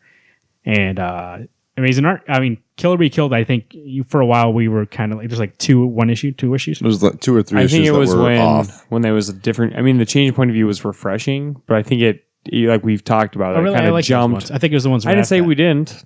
Hold on, let me finish there, M Dog. It just jumped the narrative, so that's why when it came back, it just felt kind of weird. But I coming never back felt to like those. throughout that whole thing to where we are now, issue 14. 14, the art's been amazing throughout the Oh yeah, that's been like it's Agreed. never Sis, lost. agreed. yeah. So I think it's the best looking comic, at least the kind of style that I like. And like I said, the storytelling on the market right now. And so that's why Sean Phillips and also Betty Reister, number one. Okay. That team, I mean, they're rolling together criminal, fade out. So basically, anybody that works with that Brubaker. No, I mean, But the nice thing is that, those two are almost like a package deal. yeah, that's like that. That's just them. So, So What do you have Marvin's for the number one? butler. Nobody, nobody's. My number one is Dan Mora. is that one that didn't cross your mind, Marvin? Okay. But you're okay now. It didn't cross my mind, and then he said it, and still didn't cross my mind. Okay, so. good. Yeah. Okay. Dan Chris Mora has been doing Go-Go Power Rangers, which looks really good. Just came out with a one-shot with Grant Morrison, Klaus, The Crisis of Xmasville. But Dan Mora, watching a dog Dan chase Mora's a been squirrel. doing the art on Batgirl, Yeah. which For the that's covers. for the covers. So seeing those covers draws you in. I know Dan Mora's on a couple Teen Titans. Why do you always do this shit during my number one? What? I'm just moving up to the table. Oh man, I always like lose my train of thought because I'm looking over here at the dancing clown over here. Yeah, see, Dan Mora on the covers of Batgirl. Dan Mora and Draws you Teen right Titans. in. Drew him right over. Really crisp lines. But my favorite issue of Dan Mora this year was the Megazord on the cover of Go-Go Power Rangers #1. Looked absolutely amazing. Yeah. Oh, yeah. That's Where right. They're in it's got the space. They're in sword space. here. Yeah, and he's It's on the moon. Yeah. Oh, it looks so good. Very excited to see what he does coming up. God, I can't. He's weird. God. You say weird stuff. He's doing weird stuff. I say weird stuff because I can't focus. I only laughed because I realized I had my hand on like resting on my chin like this, and I was just staring at you. So Longingly. yeah, that's what your number one. I'm going to start with like my number 5s and have that be my number 1. So when this By the shit time you get to happens- number one, I'm tired of listening. That's why. So my number one is actually even surprised me when I chose her. Joelle Jones. Joe Jones, yeah. In all honesty, 34 and 35 of Batman may be my favorite issues of the year. Because when I read them, her art is just so... She draws a great fight scene. She draws this just... I don't know. Maybe it's what I think Batman needs to look like. And it's almost a weekend Batman. Because Batman has very little to do with it. She made me... I don't know. Just makes me like Catwoman way more. And it all is due to how she forms her. Yeah. Like I felt weird even thinking, oh man, she's probably my favorite artist that I've seen. Well, I and think it's it only in the goes last 2 months. Back to or last month. what I was saying about how Tom King was writing her. I actually do think Joelle Jones did a great job of like drawing her because it's not that over sexualized Catwoman. This is a real lady. Like she'd draw her realistically rather than being like, oh, this. Of course she's in a leather outfit. No, she's like, no, she's a real person. No. And you get that kind of dynamic with her and Bruce that, especially her Bruce, I think actually it's kind of more stocky and stuff like that. He does actually look more real than before. Yeah. And coloring was great too. Jordy Black. So that was just one of those things. I even think I was like, she does what, Lady Killers? Lady Killers? And I never actually read it, but the covers always looked good. I was like, oh, maybe I'd get that. I still won't. Joelle Jones does? Yeah, Joelle Jones. Alex, you're gonna go back and get those. No, I'm trying to be strong. But I tell you what, 2 of the best issues I've read looked great. Way to go. By the way, you can shift my list all back and put Chris Samney at number 1. No, I'm not saying. I'm not saying officially. Marked in. I'm just saying in your minds. No, in my minds, Ed Brubaker's your number 1 for writer, and Sean Phillips is still your number 1 for art. So nope. Next year you can put. How do you forget about Chris Samney, a guy I've been talking about longer than you two jamokes over here? That wasn't what you're going to go. Daredevil to Black Widow. And Well, just as he knows, you're not a fan. Oh, he may actually cry himself to sleep tonight. Email us your top 5 writers and top 5 artists. Wednesday Comics 605 at gmail.com. On Twitter at Wednesday Comics. Let Garrett know what you thought at Garrett 2188. And if you want to see a tweet from Chris Samney, because I'm a fan, he actually tweeted me and said something to me. No, he didn't. Yes, he did. He said, make mine Marvel. I thought Mark Wade did. No, that was Chris Samney. At Alex Pastrello on Twitter. And at Marvin_Salguero on Twitter. Facebook.com, so Wednesday Comics Podcast. You can find us there. And find us on YouTube. Also, search for Wednesday Comics and subscribe to the video. You can get the video. They have some exclusive video on there. Also, the Gauntlet every week with these 2 black shirts, so they can be on there. And they'll show you how to get your gems of the week. Except next week, Mike write solo. You can write solo? I'm either going to ride solo, or if I get enough fan outcry, I might bring hashtag guest host 1 out into the public eye. Let us know. This will be out before that, so let us know if you want to see the twins. Garrett. Whoa. The Garrett show You see Garrett and hashtag guest host Now, 1. when you guys together, you get a group together. I know you love that. So You can call us the Wonder Twins. Nice. You show your 6 books, and Corey show his 1 book. That's going to be his 1 gem. Hey, he'll maybe call him Vision instead and put it in his head. I'll rip it off at the end. Call us on our voicemail line, 605-215-1849. We're doing our best series of the year next year. So Next 605 next year. We're doing it next Well, we year. are doing it next year. So next week. So please give us a call, 605-215-1849. Leave a voicemail with what you think is the best series of the year. We'll play in the show. We'll talk about it. Already got some voicemails in there. So we'll get some people talking, and that'll be actually our free talk for next week. We'll talk about your books. We'll listen to them on the show, and we'll talk about them. Book club, Garrett? Wednesday Comics, League of Extraordinary Gentle People, proudly presents The Other Side, written by Jason Aaron, with art by Dave Stewart. Who didn't make Cameron an appearance Stewart. this year? Jason Aaron, no. Yeah. Contrary to proper belief, we announced this book first review. The 1 issue of Southern Masters was good, though. It was good. And you know what? The weird thing is, we talked about it. Is like, those next 3 issues coming out on time. Nope. But don't forget, January 5th is coming up quicker than you think. I know that you think Christmas is all just lay back, eat a bunch of naughty stuff. I was trying to make a Christmas thing. It just didn't go anywhere. You mean calorically? Whoa. Metachlorians? Calories. Yeah, calorically. caloric. I don't know if caloric is really Yeah. That's a word. There's the guy, go to the gym and talk to him. Not a nutritionist. Big difference. They're Chris Samney hater. Find us on Twitter, Facebook, and our email, and that voicemail line. Send us in what do you think of the book, any questions about the book. Other Side by Jason Aaron. We'll include that in our book club show. By the way, I want all of our listeners and the viewers to see there literally may be a civil war between these 2. Samney hater. Samney lover. I love Chris Samney. I've loved him nutritionist. for years. I try to pick up the slack because you guys fought in the forecast, and now we're in real life, and I see why you're fighting with them. I know. Chris Samney can only love one of us. Roots of the SwampThing.com. Go there for all your Swamp Thing news. He's going to be in the winter special. He's in that holiday special.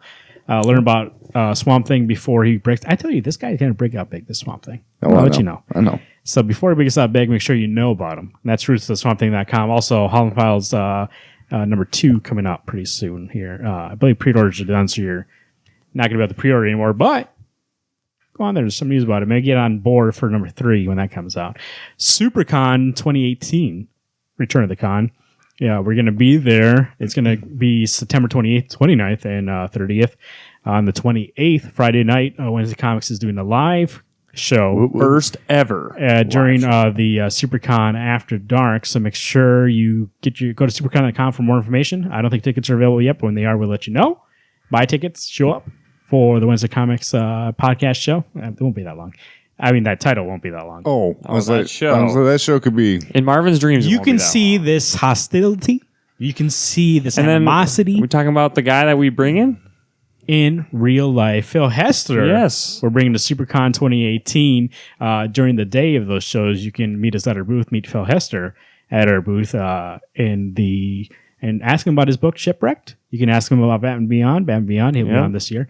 And if you want to talk about past stuff, he's like roots of swampthing.com. Like I said, he's been on Swamp Thing, Green Arrow. By the way, I saw he did Green Arrow recently. That's what I was asking before the show. I think so. I saw a panel that he did Green Arrow recently. Looks great. Him and Kevin Smith did run back in the day. Well, that's the one where Onomatopoeia that he created Yep. him. That'd be a cool issue to have him sign. So, supercon.com. Follow those social medias, their Facebook and Twitter, to get the news as quickly as we do. And find out more about SuperCon 2018, Return of the Con at supercon.com. We're closer and closer to that top 5 series of 2017. I almost said 18 again. I'm already in the future, baby. That's why. That's what's happening. Make sure to call us. It's going to be a community show up front, and then you're going to get us telling you what we think is the best book. What's it going to be? Is it going to be Justice League with Brian Hitch? Who knows? Probably. Is it going to be... what else? I like how you're trying to come up with a fake book. Is Marvin going to bring up Deathstroke? Who knows? Maybe a possibility. You know what? Just realized I forgot about Christopher Priest for that list. Go ahead. Cut your dumb shit. God. I just want to make a shout out to Fabak, who did all the covers for The Metal. the Batman. Yep. Makes you right. miss him being on a book so bad. When he did that detective He was run on for DC, DC too. He's doing the so winter good. special for Swamp Thing, so Yeah, what that'll we'll be see is great. interior art, That'll be so. the best interior art. I forgot what his first name was. Jason. Jason. I knew it was. I thought John passed my brain. I was like, oh, that's it. You know who we always remember? Chris Samney. Jason. Of course, number 1. Well, actually, my number 4, but still. Anyway, I think I'm going to drink myself to sleep tonight for that Chris Samney thing. Sorry, Chris. I mean, whatever you want me to do, I'll do it. I got to make up for this somehow. So that may honestly be the biggest burn is that the character, the artist that you've talked about the most in the last 4 years is Chris Samney. You know what? That's like it's like bringing a kid to a park and forgetting him when you go. It was home. my gloating that if the Daredevil that made Garrett pick it up, and then we all got back wet up because of it, and then here I am, day of the show. That's why we're getting Captain. I literally picked up that book in my hands today. And looked at it, probably go, oh, it's so I've good. been Marvin. Fuck it. Oh, I've been It's you, Garrett. I'm dickweed. sorry, I'm on the wrong side of Marvin. He usually says something that I don't know. Actually, it is. No, me. it is you. Yeah, so you fucked up. Yeah, that's me. Sorry. So redo. We got depressed Marvin because Chris Samney doesn't like him. I've been He the doesn't fuck like up him. Alex. And I'm the guy who's always on point, Garrett. Hey, everyone, keep turning those pages.